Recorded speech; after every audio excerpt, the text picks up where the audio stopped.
Queremos saludar a la gente que está en las ciudades, en los pueblos, que está en Estados Unidos, que está en Argentina, en Colombia, en Haití, en Panamá. Queremos saludar a la gente que también se conecta con nosotros en Europa, Canadá. Así que saludos para todos. Sigan conectados con nosotros a través de nuestro canal, que le vamos a seguir trayendo una palabra de la revelación de Dios para este tiempo.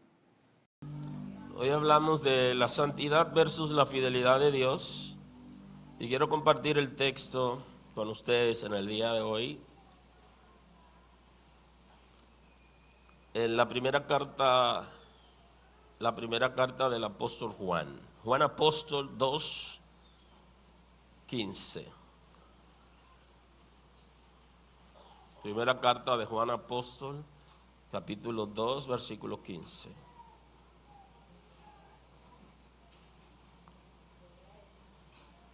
Leemos en el nombre de Jesús. No améis al mundo, ni las cosas que están en el mundo. Si alguno ama al mundo, el amor del Padre no está en él. Porque todo lo que hay en el mundo, los deseos de la carne y los deseos de los ojos y la vanagloria de la vida no provienen del Padre, sino del mundo. Y el mundo pasa y sus deseos, pero el que hace la voluntad de Dios permanece para siempre. Muy amable. La santidad versus la fidelidad de Dios. Ambos son atributos comunicables. Es interesante porque si son comunicables, entonces están en Dios de manera perfecta como Él es, y se reflejan en el ser humano como eco de su naturaleza en nosotros. El concepto que la Biblia habla de la semejanza en el ser humano. O sea que si Dios es santo y es un atributo comunicable, el ser humano, si es santificado por el Espíritu de Dios, puede ser santo. No va a ser santo a nivel de Dios, que es perfecto en santidad, pero sí puede ser santificado por el Espíritu de Dios y sí puede vivir para Dios. Aún con las limitaciones que tenemos los seres humanos, podemos separarnos del pecado y abstenernos de toda especie de mal. Si somos capaces de entender la Escritura, entonces sí podemos vivir para Dios, porque Él nos ha dado esa capacidad. Y asimismo es la fidelidad. Dios es fiel y nos llama a nosotros a ser fieles porque tenemos esa capacidad como atributo comunicable. Yo puedo ser fiel, usted puede ser fiel aunque no lo seamos. El nivel de la fidelidad no alcanzaremos llenar las expectativas de la justicia de Dios, porque las demandas son altas, pero usted puede ser fiel. Esos atributos se pueden reflejar en nosotros por la semejanza de Dios en creación.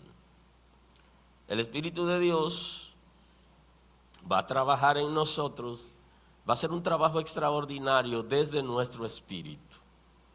Es difícil que el ser humano pueda entender cómo el Espíritu de Dios trabaja desde nuestro espíritu para obrar en nuestros corazones, emociones y voluntad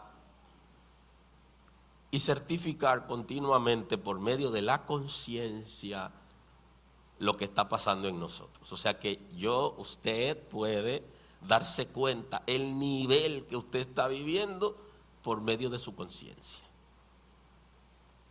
Aleluya.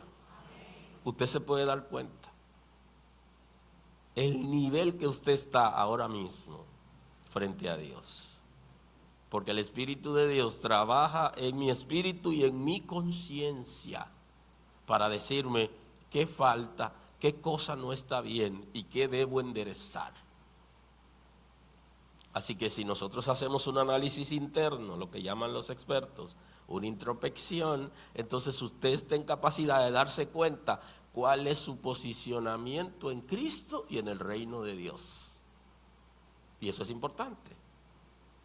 Porque usted no se debe engañar a usted mismo. Por medio de la racionalización, los individuos pudieran intentar engañarse a sí mismos, pero usted debe saber quién es usted y cuál es su posicionamiento en el reino de Dios. Qué tan fiel yo puedo ser, qué tan fiel usted puede ser y qué tan santos somos. Qué tanto nos parecemos a Dios. Por medio del trabajo del Espíritu de Dios en mi espíritu y en mi conciencia, me dice cuál es mi posicionamiento. Como son comunicables esos atributos perfectos en Dios y se pueden reflejar en mí, entonces yo debo accionar en función de esto. La fidelidad es un atributo que se refleja como un principio. O sea, funciona como atributo y como principio del reino de Dios. Como atributo está con la capacidad de ser fiel. Y como principio es una decisión que yo tomo a partir de mi voluntad. Creo que en la Escritura solamente aparece una expresión donde dice que la voluntad es vulnerada. Y es con relación al pecado en el antiguo pacto. Dice que cuando el Señor se reúne con el hombre y la mujer para llamar la atención por causa del pecado original, Él le dice a la mujer que su deseo será para su marido. Es en el único momento donde la Escritura establece que la voluntad de la mujer iba a ser vulnerada por causa del pecado. Estamos en la gracia ya. Se supone que en la redención Cristo restauró y ya todo el mundo tiene su voluntad y tiene que dar cuenta por su voluntad. Pero también ahí hay un nudo, porque aun cuando era así, Sara le dijo a Abraham: oye, yo te voy a expresar mi voluntad y quiero que me la respete. Aún en el antiguo pacto.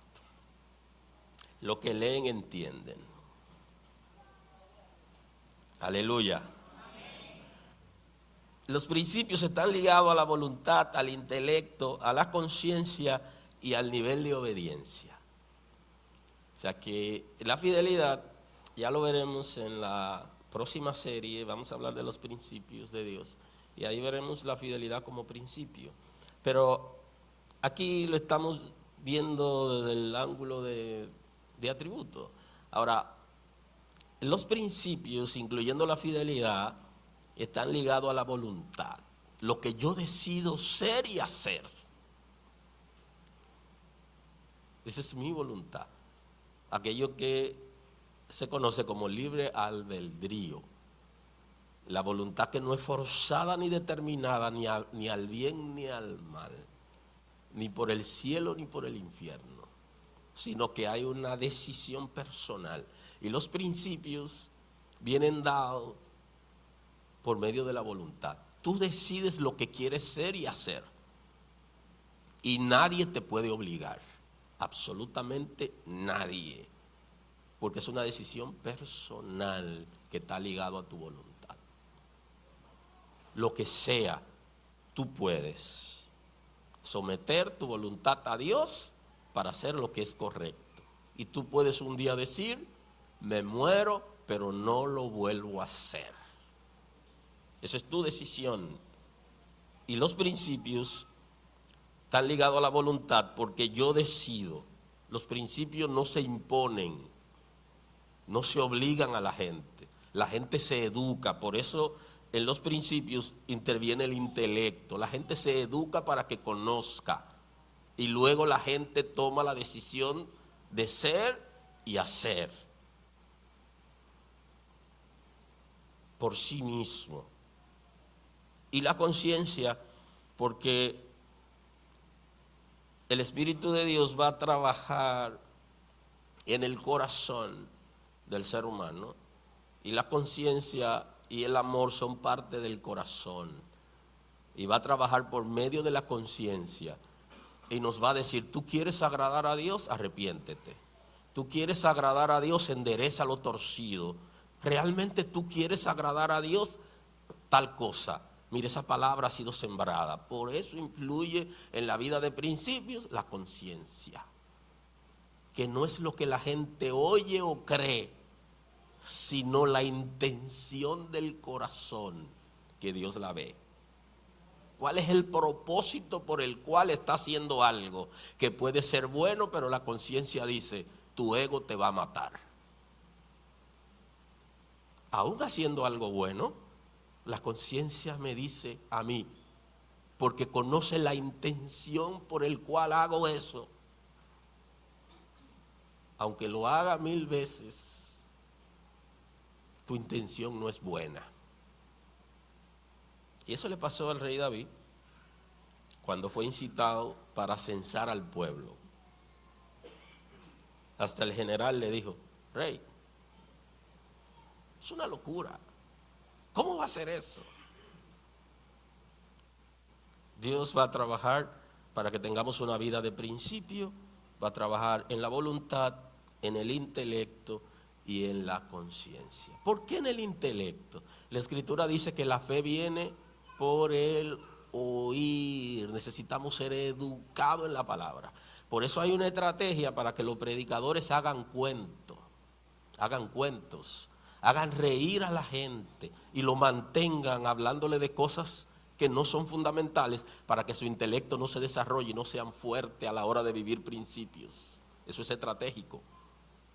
Por eso mientras se está dando la palabra, se produce una influencia espiritual para que la gente no comprendan la palabra, sino que se distraigan.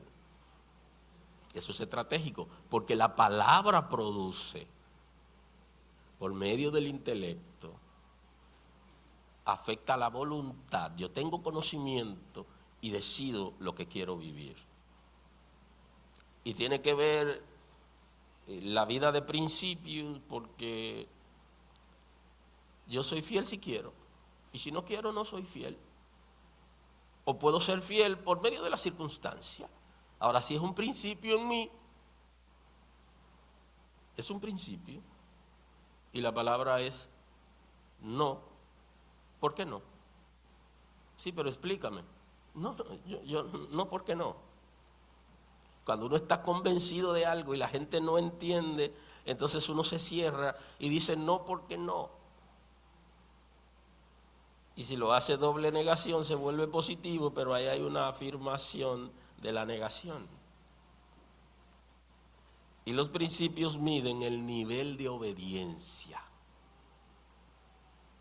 El nivel de obediencia que tenemos a Dios se mide dependiendo los principios que tenemos. ¿Qué negociamos y qué no negociamos? Lo que tú puedes negociar es circunstancial, no es un principio. Si es un principio, no es negociable. En Israel había una familia que tenía un principio, y el principio era que su padre, el abuelo, el tátara le había dicho, mi familia, mis hijos no quiero que beban vino, y se acabó. Y cuando el profeta va, le dice, no, es que nosotros tenemos eso como principio. Eso está establecido en esta familia como principio. Y entonces se lo enseñaron, se lo iban enseñando de generación en generación. Todo el mundo bebía vino en Israel, pero ellos dijeron, no, nosotros no, mi familia no va a beber vino. Y se acabó. Y ellos lo asumieron por educación como un principio cerrado. Porque así son los principios. La fidelidad tiene que ver con honrar la investidura y los pactos adquiridos. Por eso la santidad está muy ligada a la fidelidad, porque tiene que ver con honrar la palabra, con honrar los pactos que hemos adquirido, con honrar la investidura. Ojo con eso. Nosotros tenemos una investidura general, que es la investidura de ser hijo de Dios. Tenemos que honrar esa investidura como hijos de Dios, y donde quiera que estemos, representamos a Cristo. Y Cristo es para la gente lo que yo le vendo. Si yo soy flojo, Cristo es flojo. Si yo soy circunstancial, Cristo es circunstancial, porque tengo una investidura de representar a Cristo.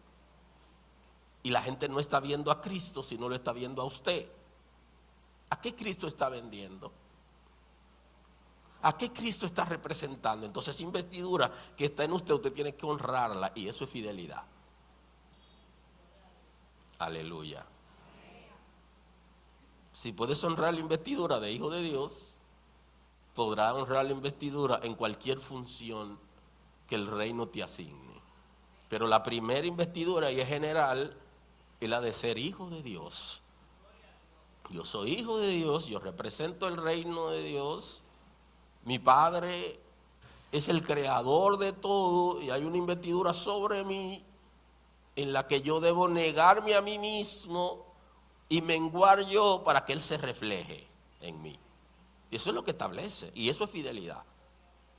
Si usted no honra la investidura como hijo de Dios, porque hay gente que lo que son es religioso, pero hay gente que son hijos de Dios, transformados por el Espíritu de Dios, que conocen la palabra y saben su posicionamiento en Cristo. Y a eso aspiramos en esta congregación, que todos los que asistan a la iglesia un día se conviertan en hijos de Dios. Y que puedan honrar la investidura de un hijo del Rey de Reyes y Señor de Señores. Siempre nos quedamos cortos porque la demanda es alta, pero el camino es a honrar la investidura. Honrar los pactos adquiridos, los compromisos. Por eso la fidelidad tiene que ver con lealtad, con mantener la confianza depositada. Si alguien ha depositado una confianza en ti, si eres fiel, entonces no vulnera esa confianza. Ser fiel es ser puntual. La gente que son impuntuales no son fieles, no honran su palabra, no la honran, porque no son fieles, son circunstanciales. El que honra su palabra cumple el horario que se estableció y que él o ella aceptó. Y si no lo puede cumplir, renuncia o pone excusa, pero cumple, porque eso es fidelidad, honrar. El Señor, cuando da una promesa, la cumple. Él honra su palabra. La palabra que sale de la boca de Dios, Dios la honra. Dios la cumple. Él es fiel, porque Él se compromete con Él mismo para cumplir lo que ha dicho. Jehová de los ejércitos es el Dios verdadero, por eso es fiel. Porque la fidelidad tiene que ver con la verdad. El que es fiel no es mentiroso. El infiel tiene la tendencia a ser mentiroso. Pero para que ningunos aquí crean que pueden llenar las expectativas de Dios, oiga lo que plantea Romanos. El apóstol Pablo, que escribe a los Romanos, en el capítulo 3, él dice, 3, versículo 4, vamos a tomar una parte del versículo que es lo que queremos analizar. Hay una primera parte del versículo que dice en ninguna manera, que se refiere al texto anterior en el contexto. Y la respuesta es, antes bien, Dios es veraz y todo hombre mentiroso. Así dice el apóstol Pablo en Romanos 3:4. Dios es veraz, todo hombre mentiroso. En todo ser humano hay mentira, pero Dios en su santidad no tiene mentira, ni oculta nada, ni tiene necesidad de pecar ni de engañarnos, ni de decirnos una palabra como un predicador que quiere convencernos para que sirvamos a Dios y quiere vendernos a Dios en base a mentira para que aceptemos. No, Él no tiene necesidad de eso. Él nos dice la verdad. Si quiere la verdad, la acepta. Si quieres ser salvo, arrepiéntete, entrégate a Dios y deja de pecar. O sea, Él lo dice claro, no hay negociación. Si no, Él dice, no, tú no eres mi hijo, porque tú no vives. O sea, Dios dice la verdad de Él. Y la verdad que Él exige, no nos engaña ni nos envuelve, como pudiera hacerlo un predicador para mantener a la gente cerca. y que cooperen y todo eso, y estar contento y tener una vida en la tierra como quisiera mucha gente. Dios no es así. A Dios le interesa la verdad. Y por eso Él nos manda a enderezarnos. Porque en su santidad Él no negocia la fidelidad. Y nos dice claro, si eres infiel, entonces te falta algo. Si no honra la investidura, entonces no estás sirviendo a Dios de corazón. Y entonces el apóstol Pablo es capaz de confrontarnos con esa palabra. Todo hombre mentiroso, como está escrito, para que seáis justificados en tu palabra y venzas cuando fuere juzgado, dice el apóstol. Todo hombre miente mientras Dios es veraz. Pero Jesús, en el Evangelio según San Marcos recoge, el evangelista Marcos recoge una de las expresiones de los discursos de Cristo y él nos da un mensaje bien claro acerca de las exigencias de Dios de la fidelidad, que se va más allá de un acto físico, en un comportamiento. Y el evangelista Marcos, en el capítulo 12, el versículo 30, él nos dice lo siguiente: y amarás al Señor tu Dios con todo tu corazón, con toda tu alma, con toda tu mente, con toda tu fuerza. Y este es el principal mandamiento. Eso recoge Marcos acerca del desafío de Cristo. Para que nadie crea que puede llenar las expectativas de Dios, Pablo está diciendo, todos son mentirosos si fueron creados hombres. A partir del pecado de Adán, todos caemos en la humanidad. Y sería bueno un día analizar de cuántas formas y maneras simulamos o mentimos. De mil maneras, pero eso no es nuestro tema de hoy. Ahora, Jesús está diciendo cuál es el nivel de fidelidad que Dios exige. Y comienza exigiendo una fidelidad que nace en el cuerpo espiritual. Ahí nace el principio de la fidelidad. Y es capaz de decirnos, para llevarnos a nosotros a pensar en un nivel superior al que estamos ahora, para que no creamos que ya llegamos. Y entonces nos desafía y nos dice que ame al Señor tu Dios con todo tu corazón. Si no le da al Señor tu corazón completamente, entonces no eres fiel. Wow. Cuando leemos el texto y analizamos lo que dice, terminamos arrepintiéndonos y somos sinceros delante de Dios. Porque en el corazón descansa el amor y la conciencia. Si puedes amar a alguien más que a Dios, si eres capaz de amar a alguien que negocie tus principios, entonces no eres fiel a Dios. Con todo tu corazón. Todo tu amor a Dios. Y ese concepto tenemos que verlo de acuerdo a lo que la Escritura está estableciendo en el discurso de Cristo. Prioridad es el concepto. No quiere decir que solamente ames a Dios. No, prioridad. Que Dios sea uno a lo primero. Si tu trabajo, si el dinero, que mucha gente está sentado en las iglesias, pero su Dios es el dinero. Si no puedes amar a Dios por encima de tus necesidades económicas, por encima de tu desenfreno moral y sexual, por encima de tus sueños y deseos, entonces no eres fiel. Porque la fidelidad de Dios no es en parte, es en la totalidad de tu corazón. Que nada ni nadie ocupe el primer lugar, sino Dios.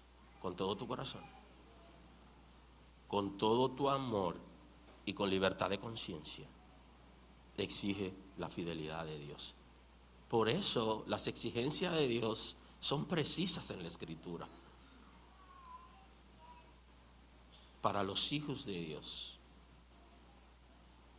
con todo tu corazón, con toda tu alma. En el alma hay una parte que se llama naturaleza concupiscente, que es donde descansan los deseos desenfrenados. Y entonces me está diciendo a mí que todas mis emociones deben ser canalizadas a Dios como prioridad. Y si usted dice alma completa, todas las emociones, y usted entonces descubre que ahí es donde descansa el desenfreno, te está diciendo a ti que el desenfreno moral que produce la naturaleza concupiscente debe estar controlado por encima, por debajo de Dios, porque Dios debe estar por encima.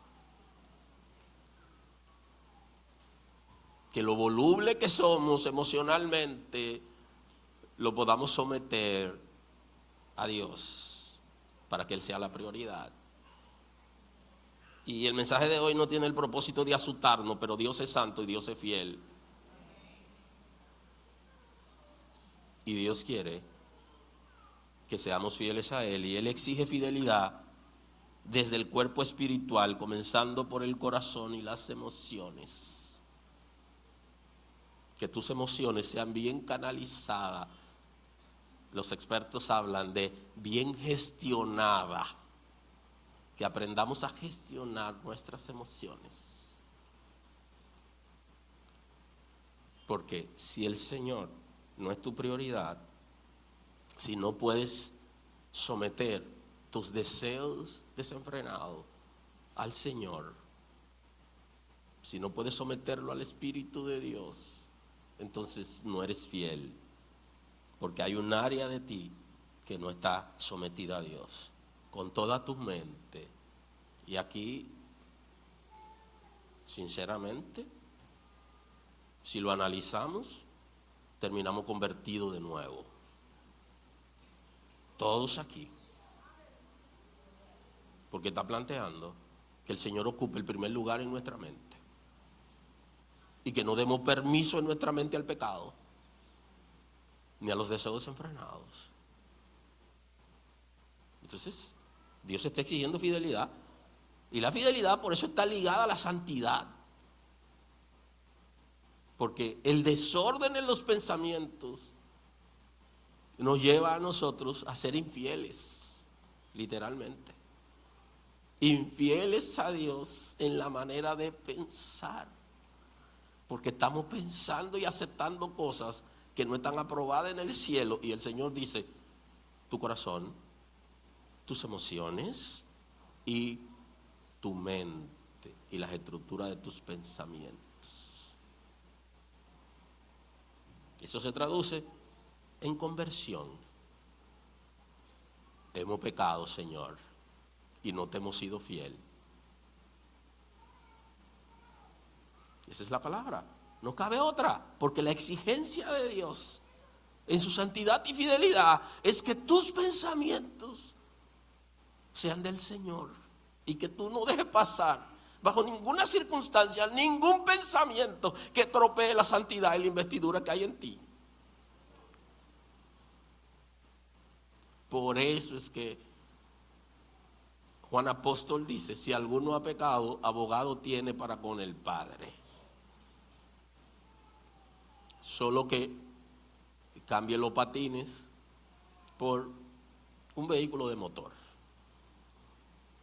Porque si estamos en el patine todo el tiempo cayéndonos, llega un momento en que nos cansamos de caer.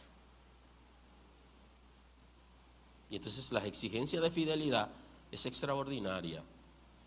Sé fiel en el corazón, y dice el texto en la Escritura, dame, hijo mío, tu corazón y miren tus ojos por mis caminos. Desde el corazón, desde el alma, desde la mente y con todas tus fuerzas.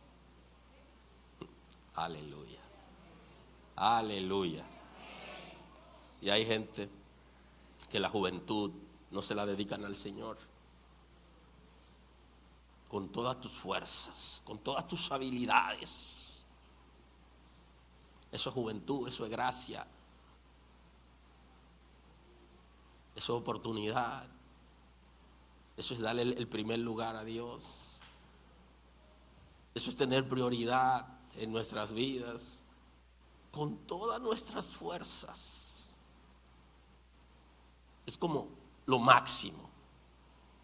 Todo o nada. Aleluya. E incluye la fuerza de nosotros. ¿A quién le damos nuestra fuerza?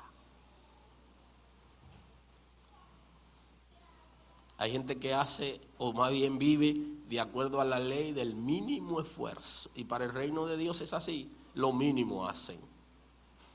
Nada más. Yo hice lo que pude. ¿Okay? Y entonces hay una expresión interesante. Que el que hace lo que lo mandaron a hacer es siervo inútil. Porque solo hizo lo que lo mandaron a hacer. El Señor está pidiendo lo mejor de nosotros, y si no le damos lo mejor, entonces no somos fieles. Por eso es que el apóstol Pablo dice que sea Dios veraz y todo hombre mentiroso. Por la capacidad de simulación que tenemos. Y entonces cuando el apóstol Pablo escribe la carta pastoral a Timoteo, en su segunda carta pastoral, en el 2:11, él le dice: palabra fiel es esta: si somos muertos con Él, también viviremos con Él. Si sufrimos, también reinaremos con Él. Si le negáremos, Él también nos negará. Si fuéramos infieles, Él permanece fiel. Él no puede negarse a sí mismo. Eso le dice el apóstol Pablo al pastor Timoteo. Le dice: te doy una palabra que es fiel y quiero que esté atento a eso. Si somos muertos con Él, también viviremos con Él. Si somos capaces de sacrificar nuestros deseos para agradar a Dios y ser fieles, entonces viviremos con el Señor. Esa muerte usted la puede poner en el renglón que usted quiera. Si quiere ponerlo como espiritual, en la que el ser humano resucita con Cristo, primero tiene que morir al pecado, separarse del pecado.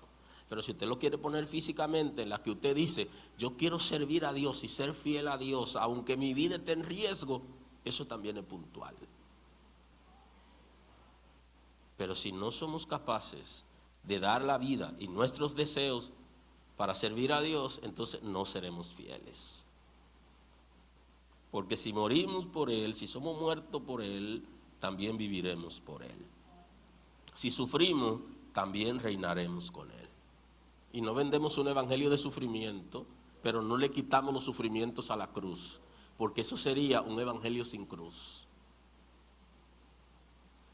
Y la Sagrada Escritura es precisa aquí, que habla del sufrimiento. El que quiere agradar a Dios y ser fiel a Dios, tiene que hacer sacrificios, y eso es sufrimiento.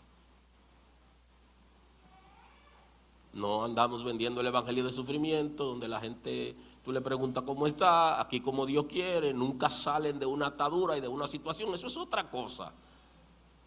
Ahora hay un momento donde usted tiene que sufrir porque usted sirve a Dios. La Escritura dice que el amor es sufrido. Eso no significa que si yo ame a alguien me tenga sufriendo, porque eso es un abuso. Ahora, si esa persona está en una situación o en una condición o vivimos alguna crisis, yo sufro porque la amo. Pero el Señor no me llamó para que ame a alguien que me tenga palo limpio. No. El amor es sufrido porque tiene que sufrir en un momento determinado que se pase alguna situación. Pero el Señor no me llamó a ser esclavo. Vamos a entender la Escritura. Y ese sufrimiento por servir a Dios y para servir a Dios cuando es necesario, cuando usted tiene que sacrificar algo, ¿okay? Llámese vicio, llámese oportunidad de disfrutar algo, del gozo de la vida, del libertinaje que produce la vida en la tierra, o alguna actividad que usted hace que usted sabe que le afecta, usted tiene que aprender a sacrificar. Hay que sacrificar cosas, hay que dejar de hacer cosas que ya hemos identificado que afectan nuestra relación con Dios. Y cuando usted deja de hacerlo, usted va a sufrir. Pero usted es un hombre que le pesa el ruedo de su pantalón, usted es una mujer que le pesa el ruedo de su falda y usted quiere ser fiel a Dios y usted dice: yo voy a entregar eso. Y entonces hay un sufrimiento. Una crisis inclusive hacen las personas, literalmente. Y algunos hay hasta que internarlo. Pero son capaces de tomar su decisión. Si sufrimos, entonces reinaremos con Él. Si eres fiel a Dios, entonces reinará con Él. Yo no vendo sueño. El Evangelio no vende sueño. El Evangelio vende arrepentimiento. Si quieres reinar con Cristo, tienes que arrepentirte. Y tienes que entregar las cosas que tú ya has identificado por la palabra y por el Espíritu que no andan bien. Y si no haces sacrificio de esas cosas, entonces no reinará con Cristo. Es bueno que venga a la iglesia, pero cuando suene la trompeta, tú no vas. Enderézate. Sé iglesia de Cristo. Y eso es lo que establece la palabra, y eso tiene que ver con la santidad de Dios. Aleluya. Si le negáremos, Él también nos negará. Ajá. Yo lo negué y Él me va a confirmar. No. Si tú niegas al Señor, entonces allá Él te negará. Eso es lo que Él dice. ¿Qué le dice a Jesús? A una persona que le exigió. Me imagino que con libro en la mano y acciones y videos. Oye, yo en tu nombre hice cosas, mira. Yo no sé quién tú eres. Porque no es lo que yo haga ni lo que yo diga, sino cómo yo vivo. Bendito es el nombre del Señor. El que niega al Señor, si lo niega, te negarás.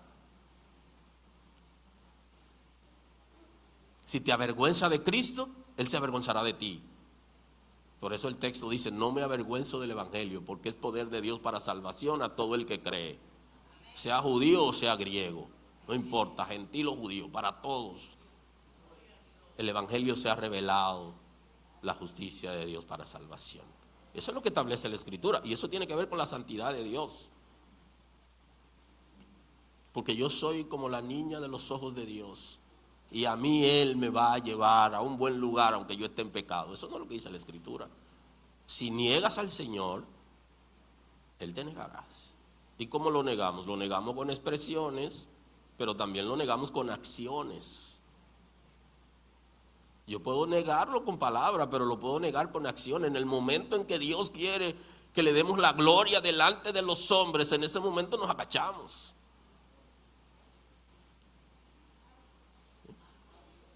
La gloria de Dios no es tuya, dásela, y dásela en público. Que yo estoy entre impíos. Bueno, pero ahí es que Dios quiere que tú se la des. No lo niegue. Él nos negará. Y la manera de negar no está expresado en la Escritura. Yo no sé quién tú eres, no te conozco. Pero que no, que yo iba a la iglesia al camino. Pregúntele al pastor Morillo, yo no sé de eso. Si fuéramos infieles, Él permanece fiel. Si nosotros somos infieles, Dios permanece fiel. ¿Qué significa? Que Dios no va a ser infiel porque yo sea infiel. El que va a recibir el pago de la infidelidad soy yo por ser infiel, pero Dios permanece fiel. Y eso es interesante porque si usted lo analiza con relación al pueblo de Israel, Dios siempre fue fiel a las promesas que le dio al pueblo de Israel, aun cuando el pueblo de Israel estaba en faltas, que hacía la palabra había sido establecida de que iba a ser castigado. Ahora, cuando ese pueblo se arrepentía, Dios restauraba, porque Dios es fiel. Y eso se lo voy a dar en Deuteronomio 7:9, porque ahí hay una promesa interesante que alguna gente pueden aplicar, tomarla. Señor, la promesa que le diste al pueblo de Israel en Deuteronomio, yo soy tu hijo, yo quiero esa promesa. Usted puede hacer eso. Eso es para el pueblo de Israel, pero usted lo puede hacer suyo. En Deuteronomio 7:9, Él dice, conoce pues que Jehová tu Dios es Dios fiel. ¿Cómo es Dios? Fiel. Que guarda el pacto y la misericordia a los que le aman y guardan sus mandamientos hasta 1000 generaciones. Dios santo. Ya muchas veces me he preguntado, ¿y por qué yo no leí eso antes? ¿Cuántas generaciones son?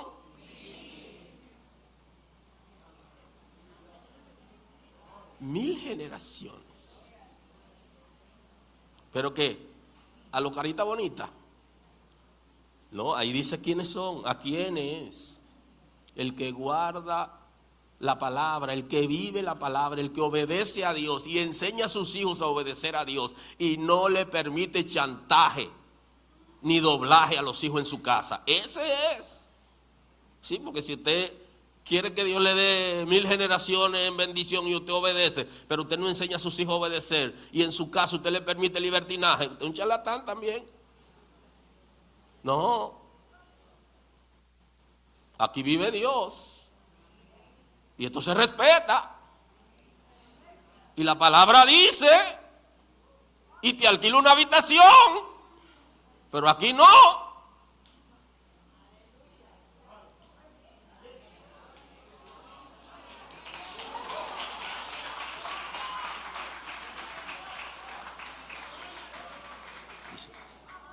Que guarda el pacto y la misericordia a los que le aman y guardan sus mandamientos hasta 1000 generaciones. Aleluya.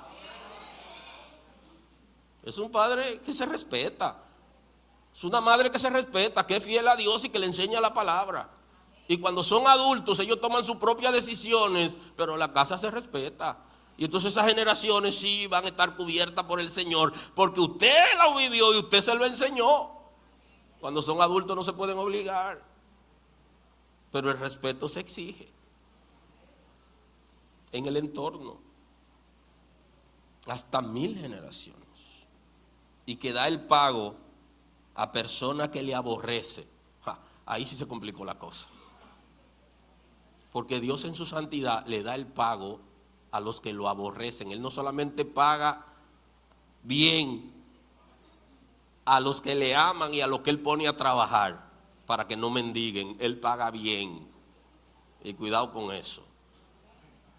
Que cuando Dios pone a alguien no mendiga. Y eso pasa cuando su papá, usted se porta bien con su papá y su papá es rico. Y su papá lo ve un día pidiendo limosna en la calle y dice, no, pues su papá se va a avergonzar de usted. Y lo que yo he pensado es, pero parece que se pelean con el viejo, que no le está bajando el asunto y tienen que pedirle a la gente. Dios mío, pero ¿y entonces? ¿Por dónde que vamos? Porque lo que están mendigando fue porque parece que el viejo lo desconectó de la fuente. Porque Dios es fiel. Y Él, cuando pone a una gente, Él se encarga. Porque Dios no le pone carga a nadie. Él se encarga personalmente para que su gloria se manifieste. Pero si le aborrece, Él también se encarga de los que lo aborrecen. Por eso queremos que los que aborrecen a Dios se arrepientan. Porque en la santidad de Dios Él no tolera en su presencia el pecado. Y la gente que lo aborrece va a ser castigado. Esté en la iglesia o esté fuera. El que aborrece a Dios será castigado. Dice, destruyéndolo. Y no se demora con el que le odia. O sea, el castigo de Dios no se demora para el que le odia. Eso le dice el Señor al pueblo de Israel. Y lo único que nos queda decir hoy, palabra de Dios. Bendito es el nombre del Señor. Destruyendo. Va a destruir a la gente que lo aborrecen y lo odian. Y no se demora con el que lo odia. En persona le dará el pago. Dice, Él mismo le dará el pago. O sea que Dios paga bien. Tanto al que le ama como el que le aborrece, le da su pago también. Y pudiéramos hacer un ejercicio más adelante para ver qué significa aborrecer a Dios y odiar a Dios. Dice, guarda por tanto los mandamientos y estatutos y decretos que yo te mando hoy que cumplas. Le dice, te mando que cumple la palabra, guárdalo. Porque Dios en su santidad es fiel y quiere que los que le sirven seamos fieles. Porque si no, en su santidad Él no tolera la infidelidad. El tiempo se me fue hoy más rápido que nunca. Permítame cerrar al menos con una expresión del salmista y luego ver cómo concluimos. El Salmo 117, vamos a cerrar ahí. Es un salmo que tiene solo 2 versos, es muy interesante. Él dice: alabad a Jehová, naciones todas, pueblo todos, alabadle, porque ha engrandecido sobre nosotros su misericordia, y la fidelidad de Jehová es para siempre. Entonces nos manda a alabar a Dios por su misericordia, porque su fidelidad es para siempre. Fíjese qué interesante, que siendo Dios tan santo y tan fiel, es misericordioso. Aleluya. Por eso estamos aquí hoy. Porque Él es ¿qué? Misericordioso. Se compadece del pecado, del pecador. Por eso estamos aquí. ¿Usted se imagina que el Señor no hubiera sonado antes de arrepentirnos? Ay, Dios mío. Señor, gracias por darme un chance. Porque Él es ¿qué? Misericordioso. Él es compasivo. Entonces alaben a Jehová, naciones todas, pueblo todos, alabadle, porque ha engrandecido sobre nosotros su misericordia. Señor, gracias por tener misericordia de nosotros. Y entonces manda al pueblo, a todas las naciones, a celebrar. Y usted dice: oh, la República Dominicana va a celebrar la misericordia de Dios. Sí. Hay ciclones que vienen directo para partirnos por mitad, y por la misericordia de Dios se empuja un poquito hacia el mar y se va. Es misericordia. Bendito es el nombre del Señor. Nuestros padres pecaron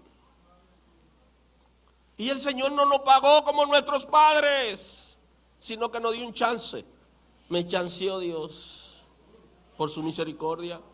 Y entonces dice: alábenlo, alábenlo, levante, hagan fiesta, celebren, den gloria, reconozcan la grandeza de Dios por su misericordia. Y entonces Él añade: y la fidelidad de Jehová es para siempre. Aleluya.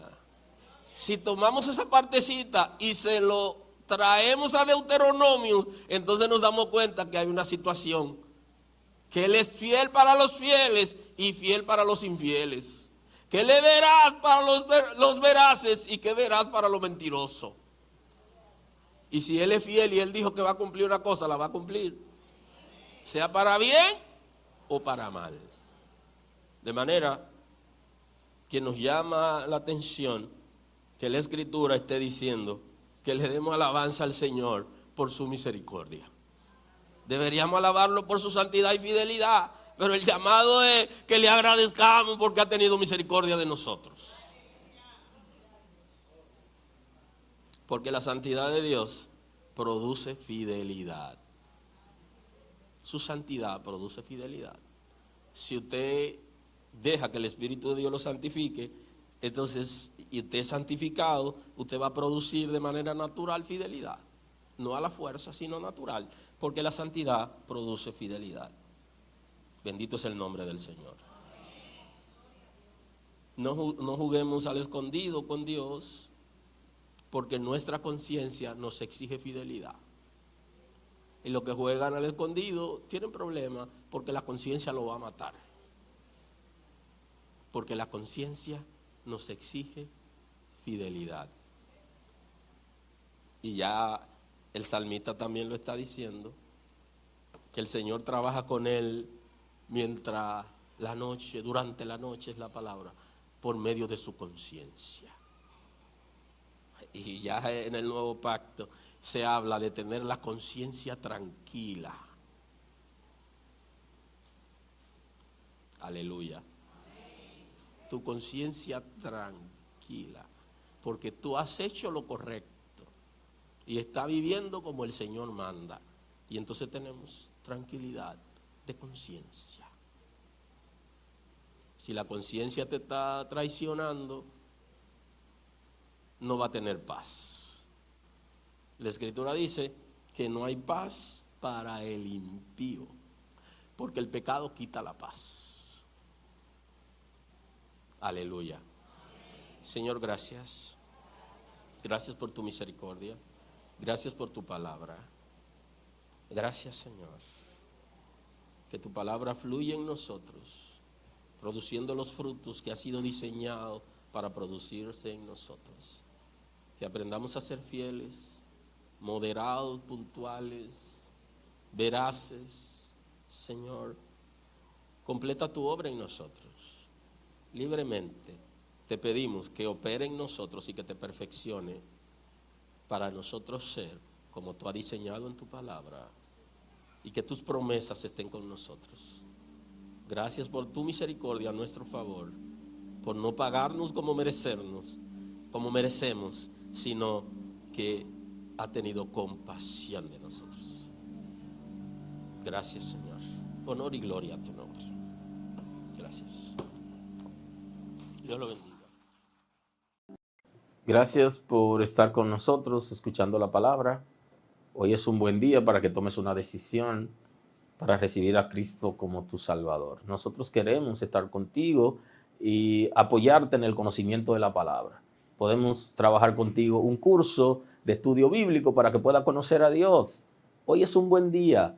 Llámanos o escríbenos por WhatsApp y estaremos contigo en este momento. Dios te bendiga.